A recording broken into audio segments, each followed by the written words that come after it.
Maximum scenes आपके हैं और फीमेल लीड और मेल लीड के इतने नहीं है मगर क्योंकि टाइटल पड़ गया कैरेक्टर। हाँ, बिल्कुल बिल्कुल यंगस्टर्स तो यंगस्टर्स ही होते हैं। आपने कैसे ट्रांजिशन किया, क्योंकि आपके साथ जो बहुत सी हीरोइंस थी वो छुप गई, वो भाग गई, वो डर गई, वो सामने नहीं आई, मुझे भी छोड़ के चले गए कुछ लोग तो कि हम अब अगर on screen as the superstar नहीं है तो हमने मतलब पब्लिक सेटिंग्स में भी नहीं जाना, डिनर्स पे नहीं जाना, वो जो अवार्ड्स हैं उन पे नहीं जाना। What happened? ये ट्रांजिशन आपकी कैसे हुई? इसका खैर बात तो बहुत लंबी चौड़ी है, लेकिन मैं समझती हूँ कि लैक ऑफ कॉन्फिडेंस होता है। जब आप में कॉन्फिडेंस होगा ना तो you know what you are doing. आप किसी भी जगह पे जाके आप फील करा सकती हैं कि I am here and this is with the confidence. और कॉन्फिडेंस के लिए अगर बहुत ज्यादा नहीं तो एजुकेशन बहुत जरूरी है। लैक ऑफ एजुकेशन जो है ना वो आपको फिर आपका एनवायरनमेंट वैसा ही बन जाता है ना, आपका जो मिलना जुलना मतलब आप पढ़ी लिखी ना होती तो शायद मैं सोचती कि मैं दूसरी दफा इसके शो पे जाऊंगी ना जाऊं this way, but I know you know how to talk and किसी से बात उगलवानी कैसी है ये जुगन को काफी ठीक तरीके से आता है। इज्जत के साथ डिसरिस्पेक्ट नहीं देनी है अपने सीनियर को। नहीं और ये बात हमने सीनियर से सीखी। मैं डिसरिस्पेक्ट की बात इसलिए नहीं करती कि ना मैं किसी की डिसरिस्पेक्ट करती हूँ और ना एक्सपेक्ट करती हूँ, इसलिए इस चीज को मैं काउंट ही नहीं करती। आप लोग बच्चियां जो मेरे साथ बात करते हो या जिस तरह करते हो, मैं काफी चैनल्स पे आती हूँ, बहुत प्यार, बहुत मोहब्बत, बहुत इज्जत देते हो आप लोग, यंगस्टर्स ऑल ऑफ यू। तो उसके बाद मुझे सोचने का मौका ये नहीं मिलता कि मैं सोचूं मेरे साथ किस तरह ये बात करेंगे।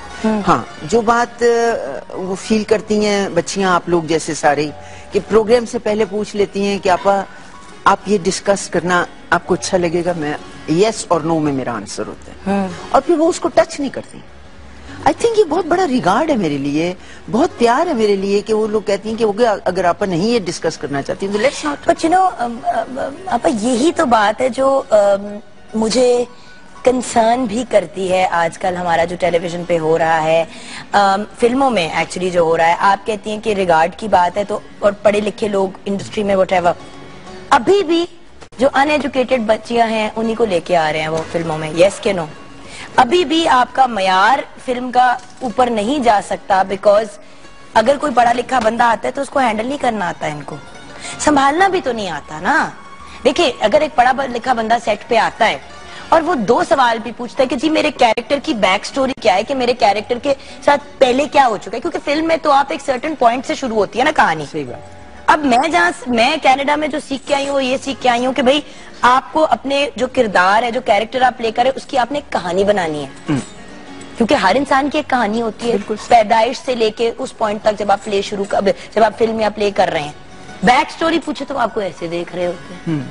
आप पूछो कि अच्छा इसके साथ कोई हादसा हुआ, कुछ हुआ, तो वो कहते हैं भाई कैरेक्टर है, भाई कैरेक्टर है तो उसका कुछ तो हुआ होगा।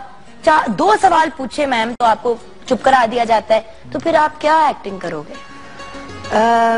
बेटा, मैं समझती हूँ कि अगर आपके साथ ऐसा हुआ है, एंड आई नो आपके साथ हुआ है, उसकी प्रॉब्लम ये हो जाती है कि आपकी पहली फिल्म थी। आप जो सीरियल्स करते हैं इसमें और हमारी फिल्म में बहुत फर्क है, वे ऑफ वर्किंग। तो आपके पास पूरा स्क्रिप्ट होता है, हमारे पास कोई स्क्रिप्ट नहीं होता। हमारे पास वो सेट जो लगा होता है उसके सारे सीन्स हमें पता होते हैं कि ये करने हैं, उसी सिर्फ रिगार्डिंग दैट सेट। उस पे जब आप लोग पूछते हैं ना तो वो लोग बताना या ना बताना इतना इम्पोर्टेंट नहीं समझते, हालांकि दिस इज वेरी इम्पोर्टेंट। भाई उस कैरेक्टर की साइकी क्या है, माँ बाप कौन थे, उनसे कैसी रिलेशनशिप? आप तो पूरा कैरेक्टर कह रही हैं ना। मैं आपको एक छोटी सी अपनी मिसाल देती हूँ कि अभी मैंने काम क्विट नहीं किया था, मतलब पीछे नहीं हटी थी, क्विट तो नहीं मुझे कहना चाहिए। तो मैं अपने एक सेट पे गई, मैंने उनसे पूछा कि जी ये सीन मुझे थमाया, तो मैंने कहा ये बताएं कि ये सीन जो है इससे पहले हमने किया है इसका कोई सीन रिगार्डिंग दिस सीन, या आगे जाके कुछ करना है ताकि वो जहन में हो। तो मुझे, हालांकि वो बच्चा डायरेक्टर मेरे हाथों में असिस्टेंट से डायरेक्टर बना हुआ था और उसकी very first film as director भी मैंने की, और जब तक मैंने काम पीछे नहीं हटी वो मैं उसके साथ काम करती ही रही। मैं कहते हैं लो अब आपको भी बताना पड़ेगा कि ये सीन कहाँ से आ रहा है और कहाँ जाना है।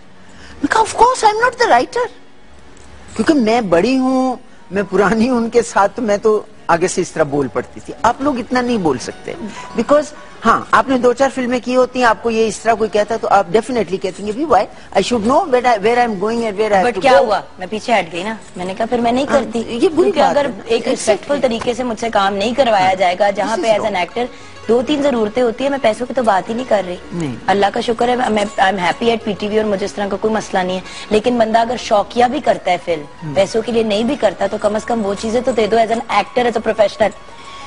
शौकिया मैं कर रही हूँ ना आजकल, इसलिए नहीं बताए ना। वैसे आजकल क्या प्रोजेक्ट कर रही हैं? मैं कर रही हूँ ना सैयद नूर साहब का शरीका। शरीका ले, मैं उसको तब से शकीरा कह रही हूँ, मैं तब से शकीरा कह रही हूँ। आपको पता है शरीका होता क्या है? नहीं है? नहीं। ये पंजाब में बड़ी एक जो बहुत लंबे लंबे खानदान होते हैं ना, बड़े मतलब चाचे ताए बाबे मासियां, पता नहीं कौन कौन लंबे, बहुत लंबे खानदान, उनमें बड़ा शरीका होता है। उन मतलब मैं फर्ज करो ताई हूँ, cousin brother and sister. Yes, अंग्रेजी में आप ये कह लें। वो जब बड़े बच्चे बच्चियां बड़े होते हैं ना, उनकी खे बिखाई जो होती है ना, वो कहते हैं मैं तुमसे आगे निकल जाऊं, मैं कहती हूँ मैं उससे आगे निकल जाऊं, उसके पास 2 घर हैं तो मेरे पास 4 होने चाहिए। दिस इज कॉल्ड शरीका। ये तो मीडिया इंडस्ट्री हो गई। वो तो फिर मीडिया भी तो वहीं से पैदा हुआ है ना, मीडिया कहाँ से आया? मीडिया भी शरीका है। अच्छा, तो कैरेक्टर बताए ना। और मेरा कैरेक्टर उसमें यही है कि मैं बड़ी फड्डेबाज हूँ, मैं बहुत ज्यादा हर दुनिया की चीज सबसे नॉन फड्डेबाज खातून का कैरेक्टर प्ले करने जा रही हैं। फड्डेबाज तो खैर आपके दूर दूर से नहीं आपके गुजरती। नहीं, मैं कैरेक्टर की बात कर रही हूँ, but I am doing it and I am enjoying it. सबसे बड़ी उसमें जो बात है, मुझे जो फील पंजाबी उर्दू, इट्स पंजाबी कि नूर साहब ने चूड़ियां भी आफ्टर लॉन्ग टाइम बनाई थी, तो आपने देखा उसका क्या रिजल्ट था। इसी तरह कोशिश इसकी भी है, रिजल्ट क्या होना है। कास्टिंग, ये तो कास्टिंग शान और साइमा जी हैं। बाकी उनकी सबसे जो इम्पोर्टेंट बात है ना, वो ये है कि उन्होंने पुराने बहुत से लोग इकट्ठे कर लिए हैं। अच्छा, बहुत ज्यादा। जैसे अब अफजाल अहमद हैं, बहुत सालों से, जब से उनका बेचारों का वो हुआ था, स्ट्रोक उनका हुआ था, तो उनका एक साइड भी वो हो गई थी। He is on wheel chair, he can't talk even. वो कुछ एक गाली उसने सीख ली हुई है, जो मेरी उसकी लड़ाई चलती है। अदरवाइज ऑल्सो कि हर वक्त तुम्हें पता है कि तुम गाली दे रहे हो और जान के करते हो। वो खैर, क्योंकि पुराने लोग हैं हम लोग, तो आपस में लगे। तो उन्होंने उसके लिए, अफजाल के लिए एक स्पेशल कैरेक्टर लिखा है। He is in the movie माशाल्लाह। और वो मेरा बाप बना हुआ है। काफी वो है ना, मैं तो भी यंग हूँ, यू नो। अभी तो मैं जवान हूँ, अभी तो मैं। वो भाई तो मेरे कान में भी कैसे शरीफ कह रहे हैं बार बार कि वो वाला डायलॉग याद है तुम्हें, वाले मोहम्मद राना ने कहा था ना, मम्मी बन। एग्जैक्टली, डैन ना बन। वो मोहम्मद राना ने तो कहा सो कहा। मुझे, मैं शौकत खानम में एक दफा गई थी, बच्चों का फंक्शन था, तो उसमें एक 8 साल की बच्ची ने all of a sudden she realised कि मैं जिसके आगे खड़ी हूँ ये वही औरत है। मैं देख के थी, आप वही आंटी है ना, मम्मी रो डैन ना बन। I was so shocked. कितनी सी बच्ची, वो फेरी सी बनी हुई थी, इतनी प्यारी सी, वो पेशेंट ही थी। तो कुछ चीजें ऐसी होती हैं जो रह जाती हैं। तो वो मैं बात कर रही थी इसकी शरीके की, तो नूर साहब में इतनी सेंस है कि वो जो बनाना चाहते हैं या बना रहे हैं, उसमें क्या कर रहे हैं। छोटी सी ब्रेक लेंगे अगर आपकी इजाजत हो। ये तो एक चलता ही है, ये तो चलता ही है, जिंदगी में भी ब्रेक आती है। नन्ही जी ब्रेक लेते हैं। ऑल द श्रीकाज please take a break. Break के बाद जब वापस आएंगे तो मजीद और डिस्कशन होगी विद द ग्रेट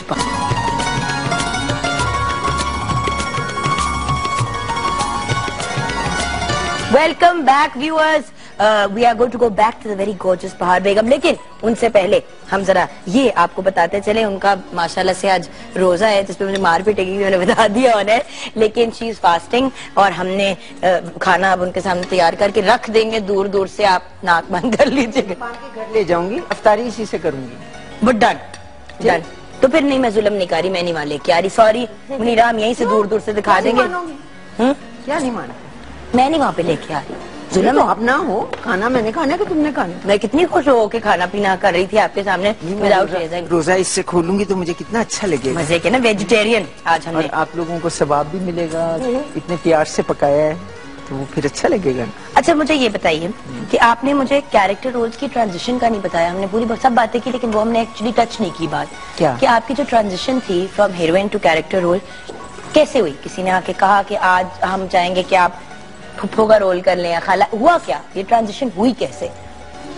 वो कौन सा मोमेंट था जब आप एक सिचुएशन से दूसरी में, क्योंकि आपने यंग टू ओल्ड तो 3 दफा कैरेक्टर प्ले कर दिया बिल्कुल जवानी में, बिल्कुल पीक में when you're teens।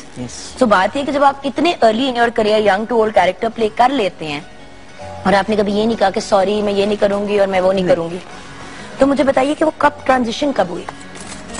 Actually Jugan यही है कि सबसे पहले तो ये है कि पहले जब एज हीरोइन थी तो किए मैंने यंग टू ओल्ड, बल्कि टाइटल प्लेस किए मैंने।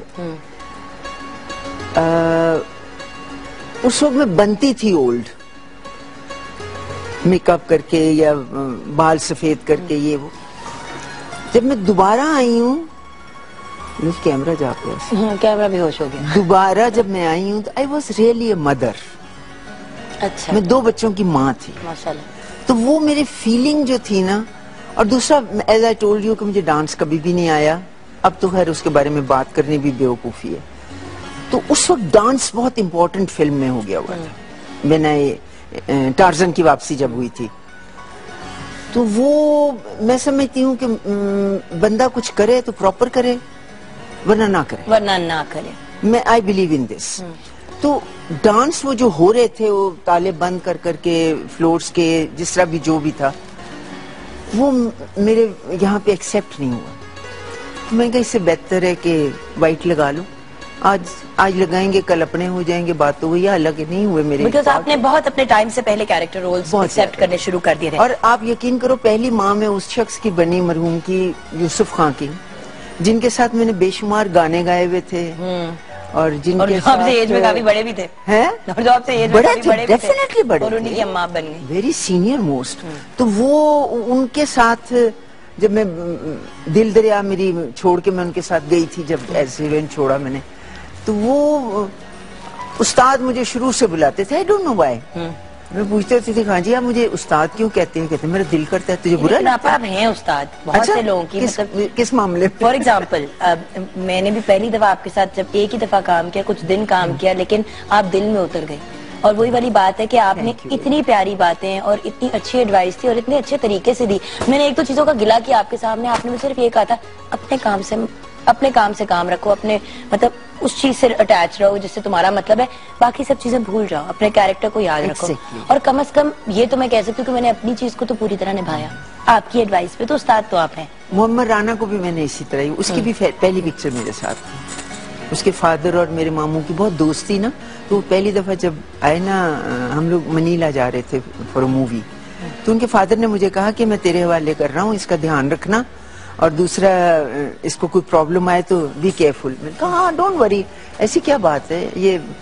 तो वहां पे उसको प्रॉब्लम आई and he came to me and he told me कि जी आंटी देखें ऐसे। वो तो मुझे आंटी कहता था या आपा। आंटी क्यों कहता था? मैं करीब वजूद के साथ इन्होंने मुझे डांट दिया, टाइम खत्म हो गया हमारा। 2-3 इकट्ठे ही कर लो, आगे भी कर लो, 2-3 इंटरव्यू एक साथ ही कर लेते हैं। लेकिन thank you so much for joining अस।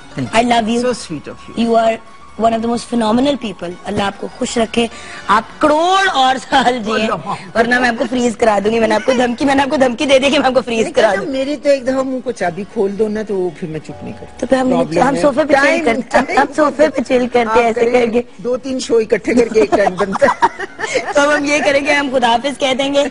अपना ख्याल रखिएगा, अपने से ज्यादा दूसरों का, और पाकिस्तान जिंदाबाद।